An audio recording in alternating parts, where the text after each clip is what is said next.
So you have decided that you are going to grow cut flowers in your backyard this year. You have everything ready to go, but you're just a little bit hesitant. You kind of have analysis paralysis and don't know where to start. Well, today I'm going to share with you my top 5 tips for creating a thriving cut flower garden right in your backyard.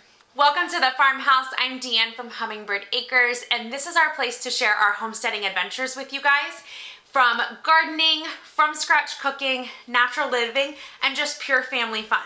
So welcome to the farmhouse and let's dive right in. My first tip for planting a successful cutting garden is location, location, location.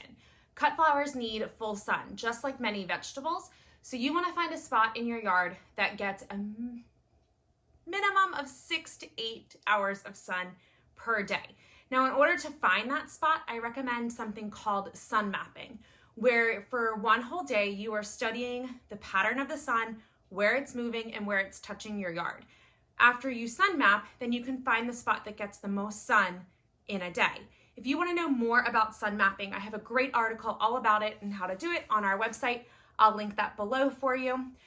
So once you find your spot with full sun, you're almost there, because your location also wants to be close to your location needs to be close to a water source. Because if you have to lug water to your garden every single day, you're going to get very tired of it. It's going to become very annoying and you're not going to want to take care of your garden. So my suggestion is, after you pick a spot that is in full sun, locate a water source near that spot.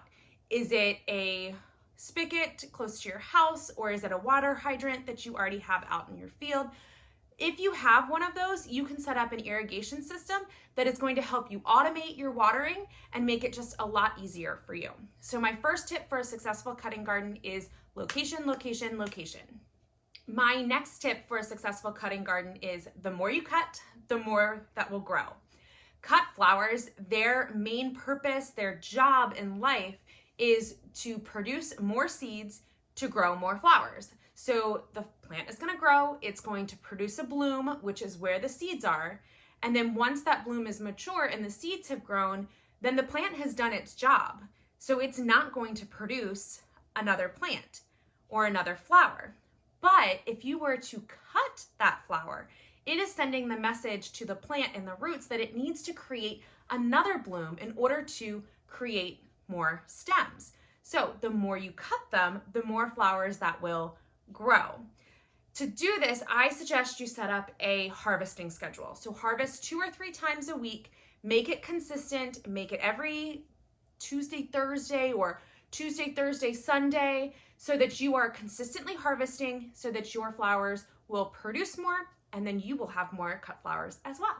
My tip number 3 for a successful cutting garden is one that if you go away and you can't harvest, or maybe you missed a flower in its peak bloom. So my tip number 3 is make sure that you are deadheading your flowers.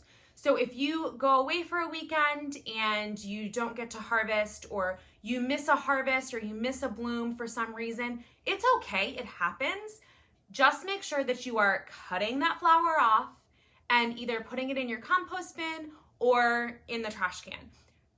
Just like cutting for a vase or a bouquet, deadheading the flower is letting the plant and the roots know that it needs to produce another one. So if you can't cut the beautiful blooms and they kind of start to look yucky and not so good, still make sure you're cutting them, make sure that you're deadheading them so that you can get more blooms. If you want to know more about deadheading, I have a great article on our website. I'll link that below for you as well. Tip number 4 is not one that I was really open to in the beginning. It's one that Jamie kind of had to twist my arm in the beginning to really show me that it was beneficial. And that is fertilizing your plants, your flowers, and your vegetables. Now, flowers and vegetables take a toll on your soil. They pull all of the nutrients they need from the soil, making the soil kind of lackluster. So in order to help the soil and to help your plants, you need to fertilize. It gives your plants and your flowers just a little boost so that they can get through the season. And then when the season is over, you can amend your beds for the following year. So fertilizer is great to give your flowers and your veggies a little boost, and it will help you produce beautiful, long-lasting blooms. We love any Epsoma fertilizer, and we also like Dr. Earth fertilizers. They're both organic and they both have served us really, really well. When you are applying a fertilizer to your plants, you don't want to spray it on top of the plants because the leaves don't soak up water. They don't soak up nutrients. It's the roots that soak up the water and soak up the nutrients. So when you're applying a fertilizer, make sure that you are applying it at ground level so that it can soak into the roots and therefore get to the plant. So that is my tip number 4 for a successful cutting garden. Let's move on to tip number 5, which is succession planting. Succession planting is going to make your garden last longer. The idea behind succession planting is you plant so many flowers one week or seeds one week, you wait 2 or 3 weeks and you plant another set of the same seeds. And then as the flowers in your garden die off and become not very good producers, you pull them out and you add these new plants in, extending your harvest longer.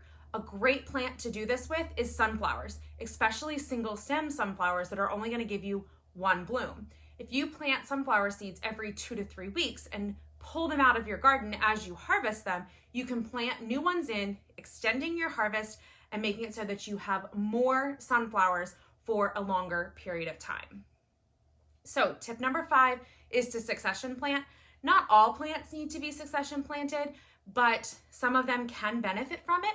You can do a quick Google search to figure out which ones are the best to succession plant and which ones would be good to succession plant for your garden. That was a lot of the word succession in one clip. Sorry. Okay, I am going to give you a bonus tip for growing a successful cutting garden, and that tip is to give yourself grace. A garden is a classroom. You are constantly learning from the garden. You're learning from others. So give yourself grace. You're most likely not going to get it correct on the first try, and that's okay. It is something you have to learn over time. So if something didn't work out very well, note it in your garden planner and journal so that you can do better next time. If something worked really, really well, mark it in your journal as well so that you make sure that you do it again the following year.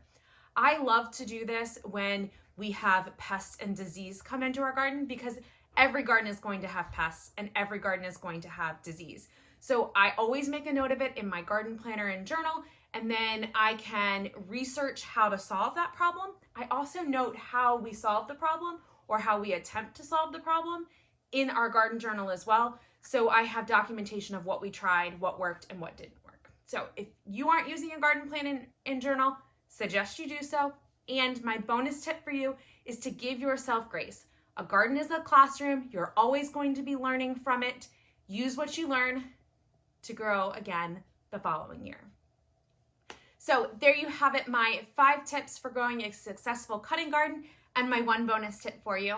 If you want to know more about how to start a cutting garden, what to plant, the spacing, what soil to use, how to fill your raised beds with soil, how to harvest your flowers, how to arrange them, then you need to check out my course called The Cutting Garden. It is going to walk you through everything you need to know on how to start a thriving cutting garden. I'm going to link that course below for you so that you can check it out. Thank you so much for visiting the farmhouse today. If you liked this video, please give it a thumbs up.